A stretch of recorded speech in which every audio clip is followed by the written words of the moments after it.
The morning Brad left, everything felt suspended, like the house itself was holding its breath. He moved through the kitchen with mechanical ease, pouring coffee, checking his phone. Avoiding eye contact without making it obvious, I leaned against the counter, watching him but not really seeing him, and neither of us reached for anything real. There was no fight.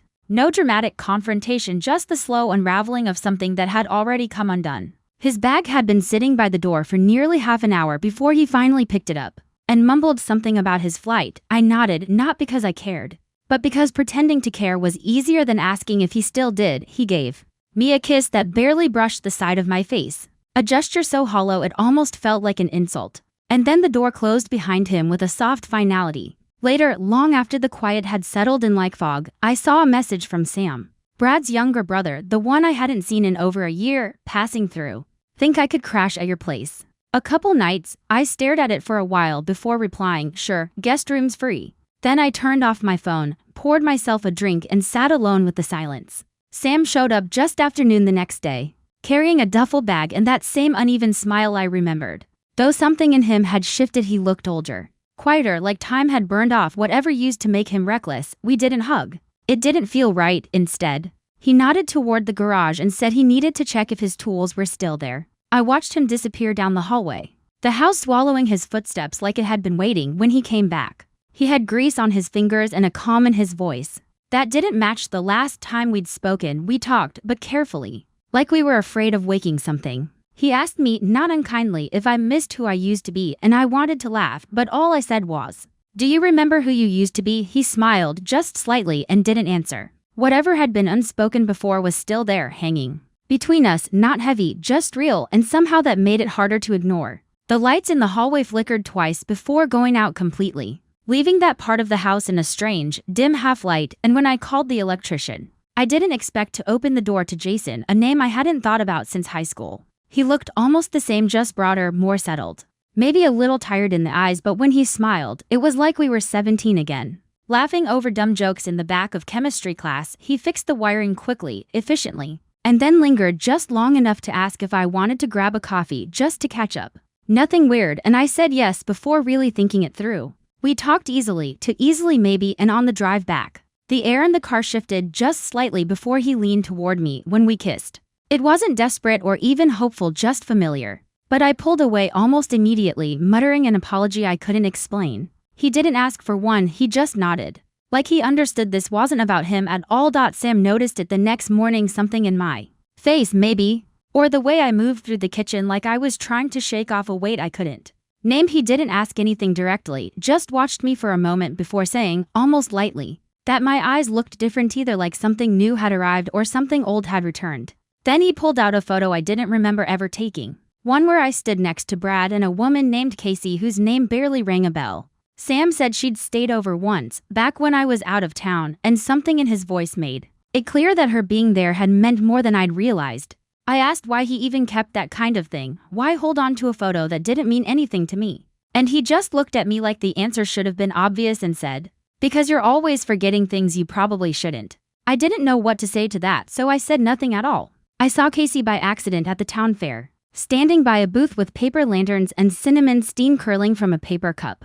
And for a second I didn't recognize her until she turned and smiled like we'd been meeting here on purpose. She asked how I'd been, said Brad had always had a sharp edge to him, but added, almost casually, that I must have known that already. I didn't answer because I wasn't sure if I had or if I just ignored it until ignoring became easier. Then noticing, when I got home, Sam was sitting at the old keyboard in the corner, tapping out a melody that felt half remembered and somehow too familiar. He didn't look up when he said the house had too much echo, and when I asked if he meant the sounds or the people, he didn't answer, just kept playing.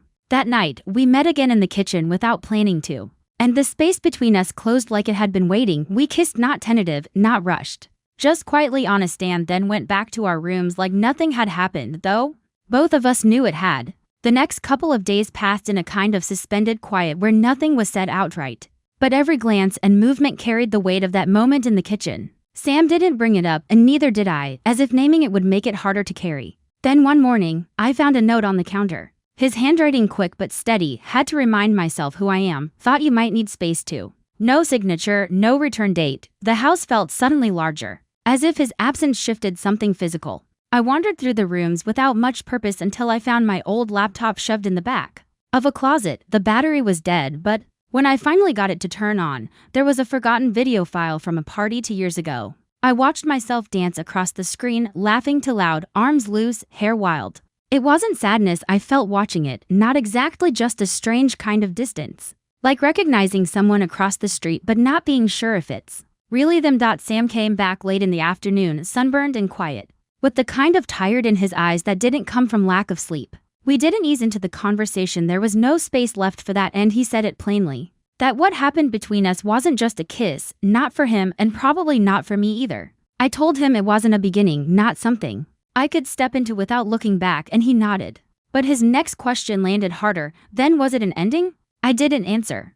Partly because I didn't know, and partly because the house had started to feel louder. All of a sudden, the hum of the refrigerator, the ticking of the clock, the persistent drip from the kitchen sink, everything seemed to be pushing against me, waiting for a decision I hadn't made. I sat down, not because I was tired, but because standing felt like pretending I was ready to move. Sam didn't push, didn't stay long in the room, just left me sitting with all the noise that hadn't been there before. Brad showed up without warning, like he still had a key to a part of my life I'd quietly changed the locks on. I heard the knock, opened the door, and there he was, same coat, same posture. Like Texas hadn't shifted anything in him, except maybe the urgency to finish what we'd both been avoiding. He stepped inside without asking, looked around like trying to measure what had changed, then handed me an envelope without ceremony. Inside were legal documents, nothing final, just enough to say we were officially on pause. We sat across from each other at the table, not as strangers, but as people who'd slowly become ones. He said he didn't think we were partners anymore, that maybe I'd become someone new, or maybe he had, and either way, we weren't moving in the same direction. I asked if it was because of Sam, and he shook his head. Not angry, just clear, no, it's because of us. And for once, I didn't try to argue with what I already knew was true. Sam left not long after Brad did, no big goodbye. Just a postcard that arrived 3 days later from some quiet coastal town. On the back, in his careful handwriting, he wrote, "You weren't supposed to choose me, but the worst part is, you never really chose yourself either." I read it sitting in my car, parked by the lake where the three of us once had a picnic years ago, cheap sandwiches, sunburns, and the kind of laughter that felt easy. Because none of us had needed answers yet. Holding that postcard, I didn't feel abandoned, I just felt still. Like everything had slowed enough for me to notice what had been missing long before anyone left. I stared out at the water, wondering if we'd ever actually been a we, or if the idea of stability had just been something we clung to out of habit. The truth settled quietly, maybe we had been real once, but somewhere along the line, we all stopped showing up for it. A month passed without ceremony. I worked from the kitchen table, ran in the mornings before the sun fully woke the neighborhood, sold half the furniture without thinking twice, and gave away books I used to pretend I'd reread someday. The silence in the house stopped feeling heavy and started feeling like space. One afternoon, I pulled out an old photo album without meaning to. Just one of those instinctive motions when your hands move before your head does. Flipping through, I stopped on a picture from my aunt's birthday, me with a microphone in hand, singing too loud, smiling like I didn't need permission to take up space. I stared at that version of myself for a while, not with regret, but with something closer to recognition. I closed the album, stood up, and looked out the window.